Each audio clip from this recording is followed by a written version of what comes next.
법원의 공공기관과 유관기관에 대한 2017년도 국정감사를 계속 실시할 것을 선언하겠습니다.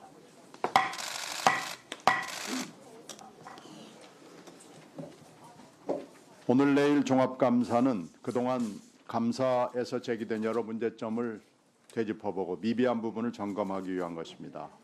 수감기관에서는 이 점 유념하시기 바라고요. 오늘은 12분의 일반 증인에게 출석을 요구했습니다. 관례에 따라 일반 증인에 대한 신문은 오후 추가 질의를 할 때 기관 증인 신문과 병행해서 하도록 할 겁니다. 그리고 내일은 원자력 안전위원회를 오전에 하고요. 오후부터는 방통위에 대한 종합 감사를 실시할 예정이기 때문에 관련 증인들은 각각 출석하도록 요구했다는 점 알려드리고요. 오늘 기관 증인 가운데 과기정통부 이진규 1차관과 한국과학기술한림원 유욱준 총괄부원장은 행사관계로 오후부터 참석합니다. 다음 순서는 기관 증인 선서입니다. 원래는 이건 사실은 해도 되고 안 해도 되는 절차입니다만 최근에 잘 아시다시피 조윤선 꼼수 파동이 있었기 때문에 다시 한번 하도록 하겠습니다. 이거 취지는 잘 아실 거고요. 그리고 국회 권위를 훼손하거나 위증하는 경우 법에 따라 고발될 수 있음을 미리 알려드립니다. 선서 방식은 과기정통부 장관께서 발언대에 나오셔서 오른손을 들고 선서문을 낭독하시고요. 다른 증인은 그 자리에 일어나 이게 중요합니다. 오른손을 들고 있으면 되겠습니다. 사실 이건 법정에서 물론 논란이 되겠습니다만은 손을 들고 안 들고는 효력에 큰 영향은 없을 것으로 보입니다만은 이번에 조윤선 파동에 의해서 문제가 된 만큼 저희 위원회에서는 이런 불상사가 없기를 바라기 위해서 꼭 오른손 들어주시기 바라겠습니다. 그럼 선서해 주시기 바랍니다.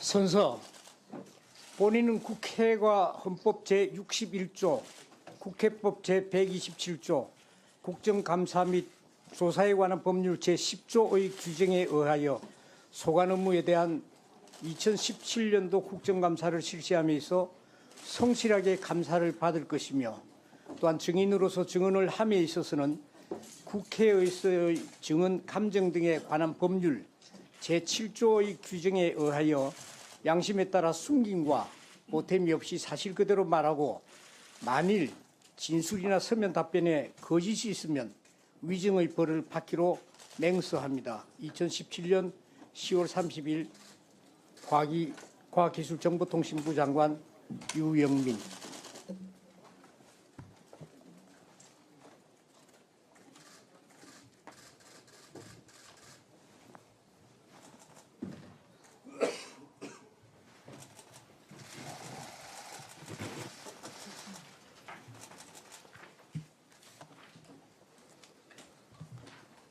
자, 자리에 앉아 주시고요. 네.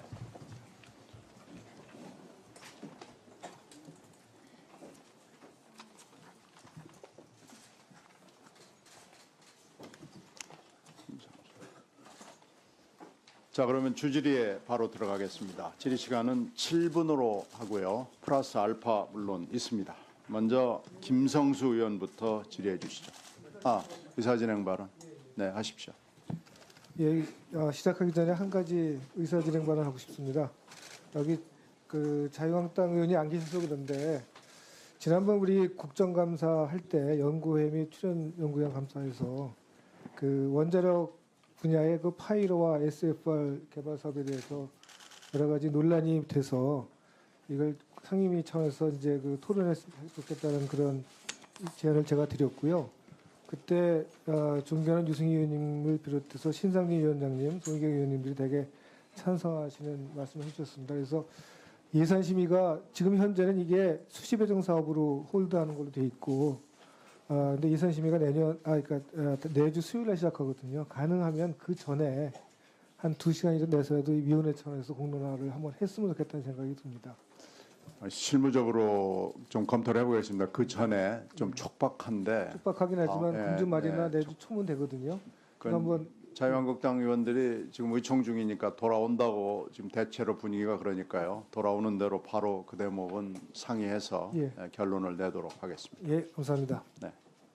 김성수 의원님. 차관께 질문을 드리겠습니다. 지난 24일 김용수 차관이랑 국장 또 실무자들이 저희 의원실에 단말기 완전 자급제 관련 검토라는 보고를 해주셨어요. 아마 다른 의원실 몇 군데도 보고를 한 걸로 제가 알고 있습니다. 이 단말기 완전 자급제 관련 검토라는 보고서 내부 문건입니까? 아니면 외부에 공개한 문건입니까? 내부 문건입니다. 그런데 지난 26일 바로 이틀 뒤죠. 파이낸셜 뉴스가 단말기 완전 자급제 소비자 부담 우려라는 기사를 냈습니다. 근데 그 보고서 문건과 거의 똑같습니다. 저는 과기부가 하라는 일은 안 하고 과기정통부가 여론 조작에 나선 거 아닌가 하는 강한 의심을 갖고 있는데 지금부터 과기부 보고 내용을 잠시 설명을 드리겠습니다. 첫째, 단말기 가격은 인하되지 않고 구입 부담은 증가한다라는 제목 아래 다른 나라에서는 오히려 국내보다 출고가가 높은 상태여서 단말기 가격 인하를 보장한다고 볼 수 없음. 삼성, 애플 등등은 글로벌 시장이 95%를 점유하고 있어서 국내에서만 가격을 인하할 요인이 거의 없음. 중저가 외산폰 수입 확대로 인해서 경쟁이 활성화될 것이라는 얘기가 있는데 비현실적임. 두 번째 보시겠어요.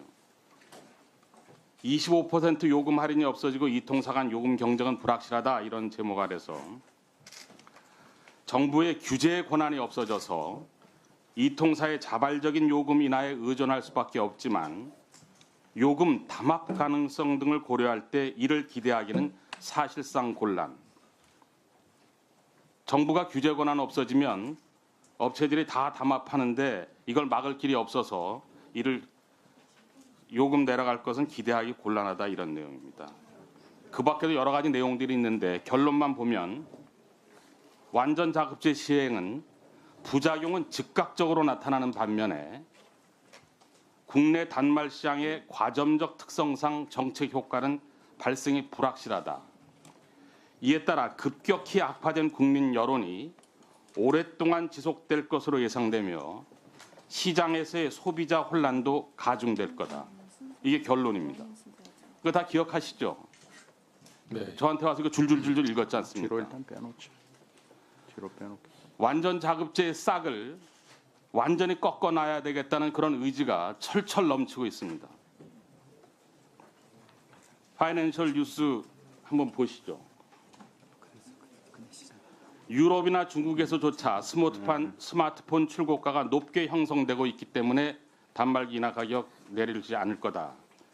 삼성만 해도 글로벌 가격 정책을 깨고 단말기 가격을 내릴 요인이 없다.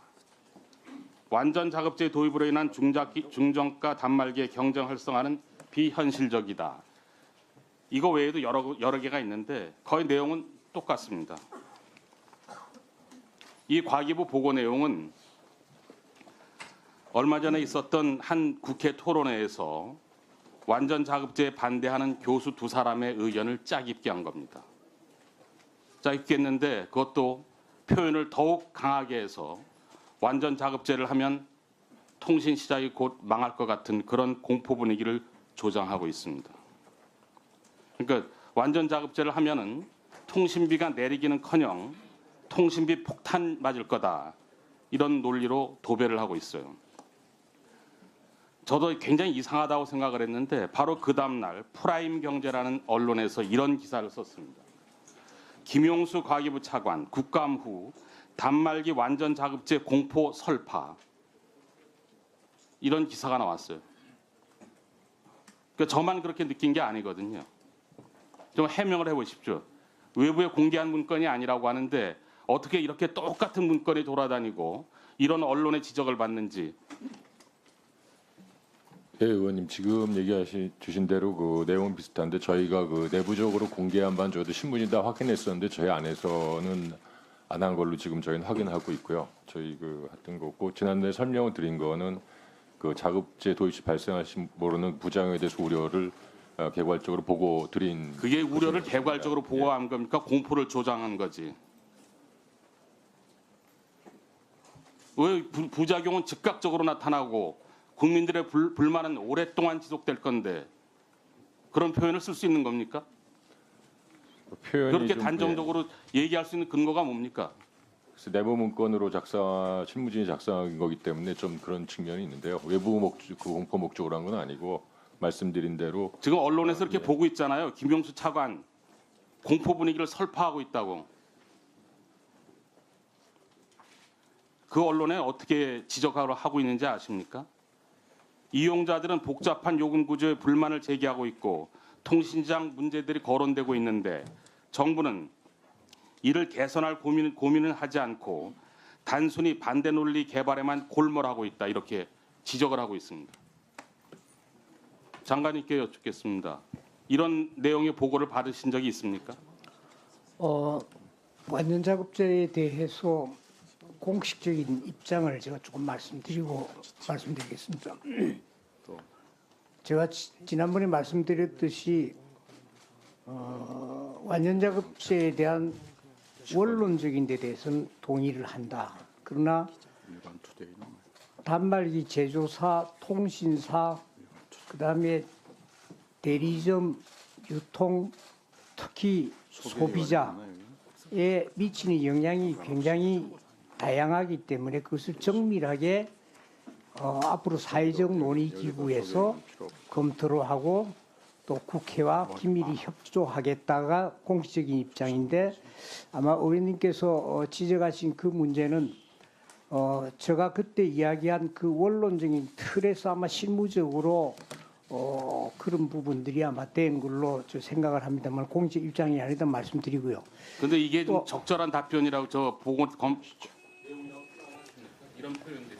저도 넣어드리겠습니다. 조금 그 이유가 많이 좀 지나치게 같다고 인정을 하겠습니다. 그렇게 하고 의원님실에 그 설명을 차관이 이 실무자하고 간 것들 중에는 지난 국감에 지적이 된 여러 가지 사안들 중에서 확감 전에 시간 여유가 없을 테니 미리 좀 설명을 하자 하는 것 중에 하나가 이건 걸로 생각이 되어집니다. 그런데 다소 마치 이 공식적인 입장인 양 그렇게 오해가 불러일으킨 된 데 대해서는 제가 송구하다는 말씀을 드리겠습니다. 제가 앞서도 지적을 했지만 이건 단말기 완전 자급제 싹을 이번에 꺾어놓지 않으면 우리의 규제 권한을 다 뺏길 거라는 우려감에서 나온 어이없는 행태입니다. 저는 뭐 이 부분에 대해서 오해도 계속 지대하겠습니다. 한 가지만 질문하고 끝내겠습니다.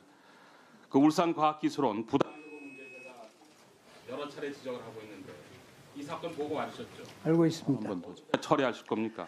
우선 사실관계를 어느 정도 지금 확인을 하고 있는 중이고 필요시에 이 문제뿐만 아니라 여러 가지의 감사 등을 실시해서 별도 보고를 드리도록 하겠습니다. 문제에 대한 인식은 하고 있습니다. 알겠습니다. 네, 수고하셨습니다. 다음에는 신용현 의원님 하셔야 됩니다. 예, 장관님께 질문드리겠습니다. 네. 과학기술 발전을 통한 국가 경쟁력을 확보하는 데 제일 중요한 것이 사람이다 하는 거에 동의하시죠? 동의합니다. 예, 제가 지난번 그 국감을 하면서 그 카이스트 같은 5개 특수대학원에서 그 연구자들이 이탈하고 있다. 그러니까 그 이공계에서 이탈하고 있다는 자료를 보여드렸고요. 그다음에 다음 페이지 보여주시겠어요? 과학고나 영재고에서도 마찬가지로 이제 그 우수 인력들이 이공계로 안 오고 이탈을 하고 있습니다. 근데 지금 현재 이런 상황에서도 우수 인력들을 그 과학기술계로 유치하는데 큰 몫을 하고 있는 것이 국방부가 하고 있는 병역특례 제도라고 생각을 합니다. 근데 이런 국방부가 병역특례 제도를 2018년부터 축소하고 2020년까지 폐지하겠다는 계획을 발표했습니다. 알고 계시죠? 알고 있습니다. 예, 근데 실제로 보면 2016년에 전체 병역 복무 규모와 전문 연구요원의 그 비율을 보면 전문 연구요원 1.1%밖에 안 되거든요. 지금 현대전에서 북한의 핵 개발과 그에 대응하는 우리의 감시 능력이라든지 미사일 방어 체제 구축 이런 이슈만 보더라도 현대 국방은 그 군인들의 병력 자원 수도 물론 중요하겠지만 그보다 이제 탄탄한 기초 과학과 원천 기술을 가지고 그 첨단 국방 기술을 확보하고 무기 체계를 갖춰야 된다고 생각을 하는데 장관님도 동의하시죠? 예, 동의합니다. 예, 그래서 병역 특례 제도를 계속 유지할 수 있도록 좀 노력을 해주시길 부탁을 드리고요. 이게 우리뿐만이 아니라 그 산업계에서도 똑같은 그 요청이 있습니다. 그 전문 연구 요원 폐지 계획이 나왔을 때 한국산업기술진흥협회가 배포한 보도자료에 따르면은 무려 90.4% 기업부설 연구소를 보유하고 있는 그런 기업의 90.4%가 전문 연구 요원 폐지에 반대하고 있고 그뿐만이 아니라 13.7%는 오히려 확대해야 된다 이렇게 주장을 하고 있거든요. 그래서 병역 특례제가 계속 지속될 수 있도록 꼭 부탁을 드리겠습니다. 그다음에 연결해서 제가 이제 지난번에 그 출연연구원 그 감사를 할 때 연구원들의 그 안정적인 연구 환경 조성 중요성을 말씀을 드렸었는데요. 자료를 한번 보여주시면 저 자료가 2014년부터 16년까지 이공계 연구자들 그 퇴직하신 분들을 기준으로 봤을 때 대학에서는 평균 35.5년을 근무하십니다. 근데 이제 출연연구원에서 근무하시는 분들은 거의 유사한 학력과 연구 역량을 갖고 있는데 출연연구소에서는 30.1년밖에 근무를 못 하십니다. 거기다 이게 이제 사실은 정년이 그 축소돼서 그렇고요. 거기다 더 문제는 지금 현재 일하고 있는 사람들을 그 조사를 해보니까 34.5세가 돼야 정규직이 되시거든요, 보통. 34.5세가 돼서 61세에 그 정년을 한다고 하면 지금보다 또 한 4년 정도 줄어들어서 26년 정도밖에 일을 못 하시는 거예요. 그러니까 이거는 그 이공계 우수 인력이 부족한 현실에서 굉장히 좀 불합리한 제도라고 생각을 합니다. 그래서 이것 때문에 사실은 출연연구소에서 우수한 연구자들이 대학으로 이직하는 경우도 많이 있고요. 국가적 차원으로도 굉장한 경제적인 손실이라고 생각하는데 어떻게 생각하십니까? 기본적으로는 동의를 합니다. 그 앞서 질문하신 그 군 문제는 이제 원칙적으로 이제 병력 자원이 점점 줄어들기 때문에 그러나 이 R&D 쪽은 또 특수한 경우고 또 대한민국의 미래가 달려 있는 문제이기 때문에 국방부가 지금 긴밀히 그 부분 협의를 하고 있습니다. 또 뒷부분에도 원론적으로 동의를 하는데 그것도 아마 군대 복무기간하고도 또 연관되는 여러 가지가 있을 것 같습니다. 그래서 지금 말씀하신 것처럼 사실은 이렇게 근무 기간을 길게 오랫동안 역량을 충분히 발휘할 수 있게 하기 위해서는 정년을 연장하는 것도 중요하고 사실은 빨리 정규직에 진입을 시키는 것도 굉장히 중요합니다. 그래서 저희 다음 자료를 한번 보여주시면 일본의 노벨상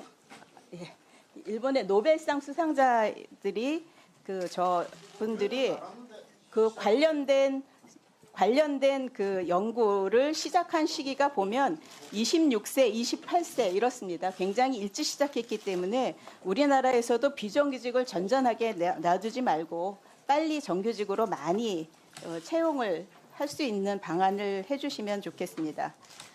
그리고 이제 그 겸해서 제가 이제 출연연의 그 임금 피크제 적용 시에 우수연구원 제도를 빨리 이제 확대해 주기로 약속을 했다가 아직 못한 거 지난번에 지적했는데 그거 금방 해결하실 방안이 쓰셨나요? 그건 지금 협의를 하고 있습니다. 해결하는 방향에서. 바로 해주시면 좋겠고요. 그리고 이제 이 모든 임금 피크제 같은 것이 강제로 들어온 것이 우리가 출연 연구 기관이 기타 공공기관에 이제 묶여서 돌아가 있었던 이유이기 때문에 그 연구 목적 기관 지정하는 것도 꼭 네, 그것도 공약 사항이기 때문에 아예 법으로 내년 초에 하는 걸로 지금 진행을 하고 있습니다. 꼭 약속을 지켜주시기 바랍니다. 그다음에 이제 이 얘기를 안 드릴 수가 없는데요. 지난주에 비정규직의 정규직 가이드라인이 나왔습니다. 그래서 뭐 이 가이드라인이 나오면서 그 연구기관의 특수한 상황을 그 인정해 주신 거는 이제 잘 됐다고 생각을 하는데, 다만 이제 많은 사람들이 걱정하는 것이 이게 이제 강제성도 좀 없는 데다가 제일 핵심이라고 할 수 있는 재원 대책이 빠져 있거든요. 그래서 어떻게 보면 이게 그 정부에서 풀기가 어려운 거를 그냥 기관별로 알아서 하라고 이제 넘겨놓은 거 아닌가 하는 그런 우려가 굉장히 많습니다. 그래서 한 예로 뭐 위촉 그 외부 과제에 지금 참여하고 있는 위촉 연구원들 같은 경우는 지금 과제가 현재 수행되고 있는 과제가 있는 동안에는 어떻게든지 뭐 그 인건비를 돌려서 해결을 하겠지만, 과제가 그냥 딱 끝나버리고 나면은 그 다음에 어떻게 해결해야 될지 이제 막막한 상황이거든요. 근데 제가 이거에 대해서 과기정통부에 그 질문을 드려보니까 과기정통부에서는 그 기관 내에서 그 전환이 가능한 규모 내에서 추진될 거다, 그렇게 답을 주시더라고요. 네, 1분 더 하시죠. 일부 그 기관에서 전환 가능한 규모 내에서 한다 하는 거는 사실은 이제 기관별로 굉장히 그 차이가 많이 날 거기 때문에 이게 잘못하면은 뭐 기관의 부담도 될 수 있지만 당장은 이제 노사의 갈등의 원인이 될 수 있거든요. 그 연구 그 기관별로 편차가 크기 때문에, 그래서 이런 갈등 해소 대책 이런 것들도 이제 같이 있어야 될 것 같고, 또 한 가지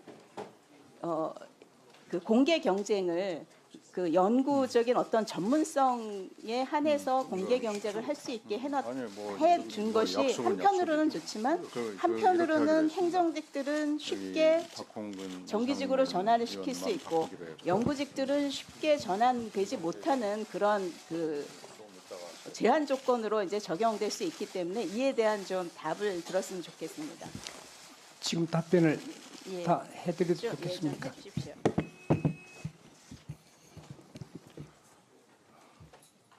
예, 위원님 답변을 하도록 하겠습니다. 예, 그럼 마무리 주세요. 네. 우선 그 정년 연장에 대해서 말씀하신 데 대해서는 지금 61세로 65세로 올리고 하는 것은 여기만 어떻게 하기는 좀 어려운 점이 아니겠습니까? 그래서 전체적으로 틀 속에서 다시 봐야 될 부분인 것 같고요. 예, 그럴 수 있습니다. 그 다음에 그 인건비 예산 문제는 기본적으로 그 비정규직과 정규직의 임금 격차를 기본적으로 예산을 잡아서 없애놓은 부분이 있으니까 대강 그 범위에서 되리라고 봅니다만은 이번 정규직 하는 그 결과를 봐서 필요한 추가 재원은 예산은 기재부와 협의를 하게 되어 있습니다. 그 다음에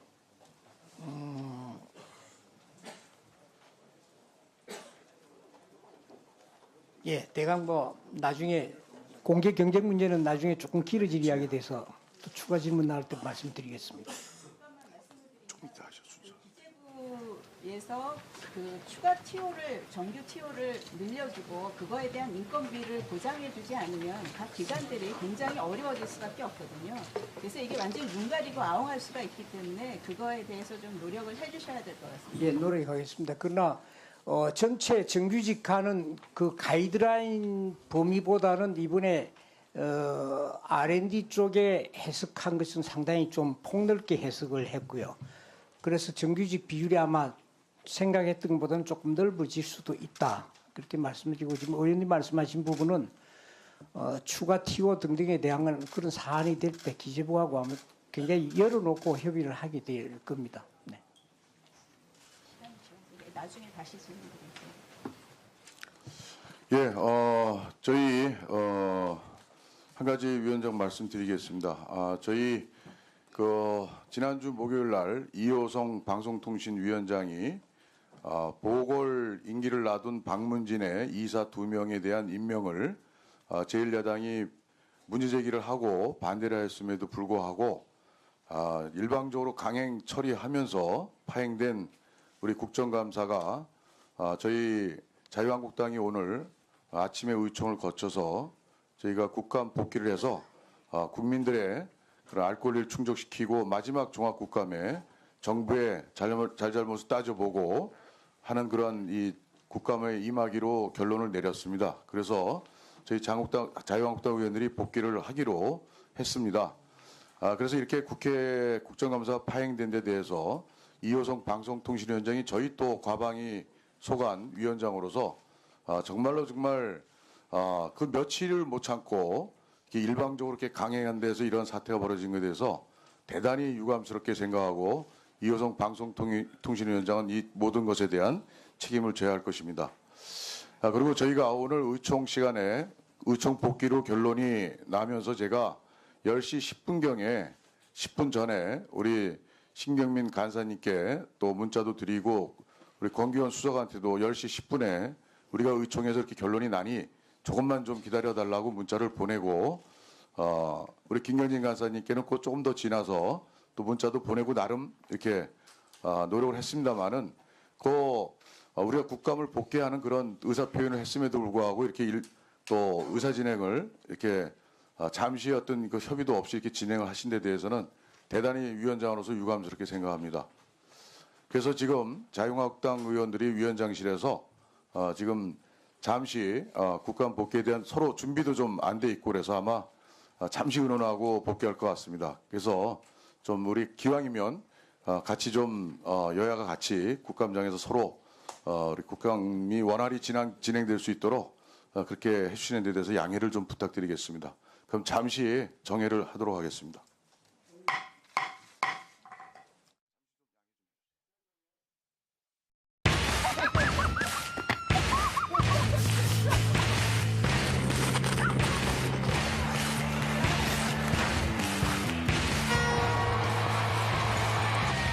(2018년) 평창의 겨울은 선수들만의 것도 관객들만의 것도 아닙니다.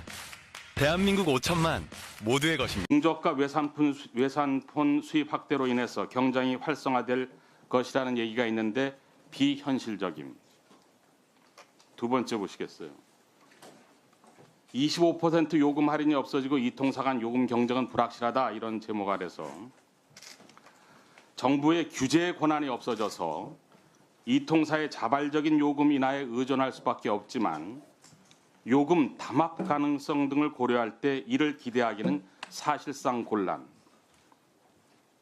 정부가 규제 권한 없어지면 업체들이 다 담합하는데 이걸 막을 길이 없어서 이를 요금 내려갈 것은 기대하기 곤란하다, 이런 내용입니다.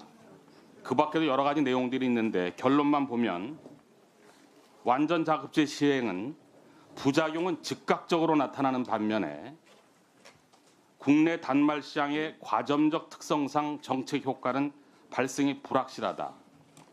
이에 따라 급격히 악화된 국민 여론이 오랫동안 지속될 것으로 예상되며 시장에서의 소비자 혼란도 가중될 거다. 이게 결론입니다. 그거 다 기억하시죠? 네. 저한테 와서 이거 줄줄줄줄 읽었지 않습니까? 뒤로 일단 빼놓죠. 뒤로 빼놓고. 완전 자급제의 싹을 완전히 꺾어놔야 되겠다는 그런 의지가 철철 넘치고 있습니다. 파이낸셜 뉴스 한번 보시죠. 유럽이나 중국에서조차 스마트폰 출고가가 높게 형성되고 있기 때문에 단말기 인하 가격 내리지 않을 거다. 삼성만 해도 지금 의총 중이니까 돌아온다고 지금 대체로 분위기가 그러니까요. 돌아오는 대로 바로 그 대목은 상의해서 예. 결론을 내도록 하겠습니다. 예, 감사합니다. 네. 김성수 의원님. 차관께 질문을 드리겠습니다. 지난 24일 김용수 차관이랑 국장 또 실무자들이 저희 의원실에 단말기 완전 자급제 관련 검토라는 보고를 해주셨어요. 아마 다른 의원실 몇 군데도 보고를 한 걸로 제가 알고 있습니다. 이 단말기 완전 자급제 관련 검토라는 보고서 내부 문건입니까? 아니면 외부에 공개한 문건입니까? 내부 문건입니다. 그런데 지난 26일 바로 이틀 뒤죠. 파이낸셜 뉴스가 단말기 완전 자급제 소비자 부담 우려라는 기사를 냈습니다. 근데 그 보고서 문건과 거의 똑같습니다.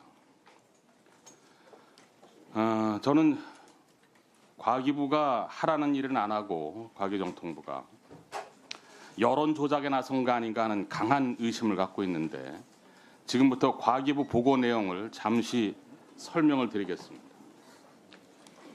첫째, 단말기 가격은 인하되지 않고 구입 부담은 증가한다라는 제목 아래 다른 나라에서는 오히려 국내보다 출고가가 높은 상태여서 단말기 가격 인하를 보장한다고 볼 수 없음.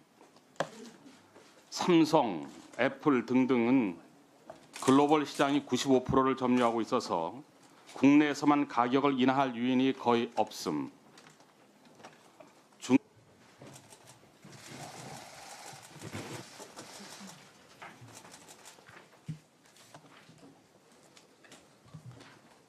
자, 자리에 앉아 주시고요. 네.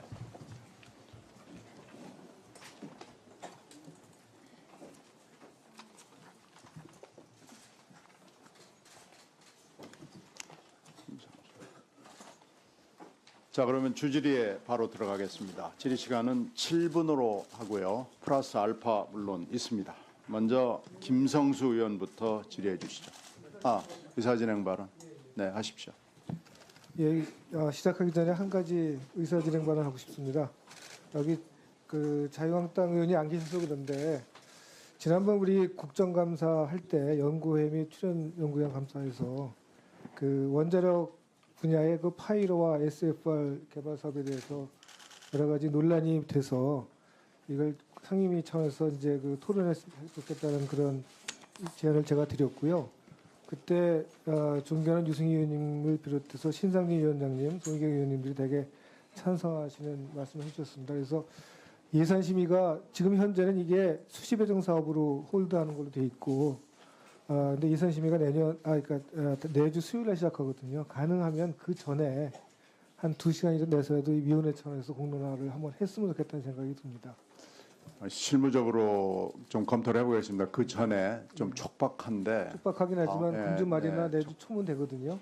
그건 자유한국당 의원들이 지금 이게 중요합니다. 오른손을 들고 있으면 되겠습니다. 사실 이건 법정에서 물론 논란이 되겠습니다만은 손을 들고 안 들고는 효력에 큰 영향은 없을 것으로 보입니다만은 이번에 조윤선 파동에 의해서 이게 문제가 된 만큼 저희 위원회에서는 이런 불상사가 없기를 바라기 위해서 꼭 오른손 들어주시기 바라겠습니다. 그럼 선서해 주시기 바랍니다.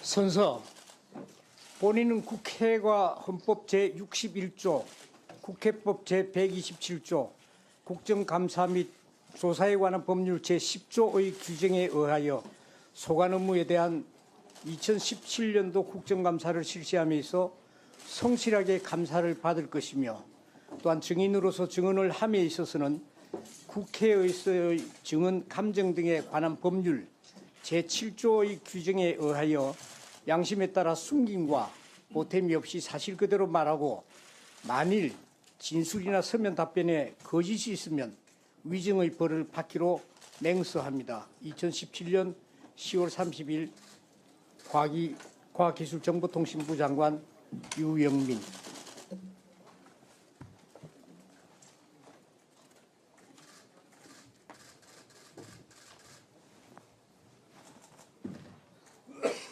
소관의 공공기관과 유관기관에 대한 2017년도 국정감사를 계속 실시할 것을 선언하겠습니다.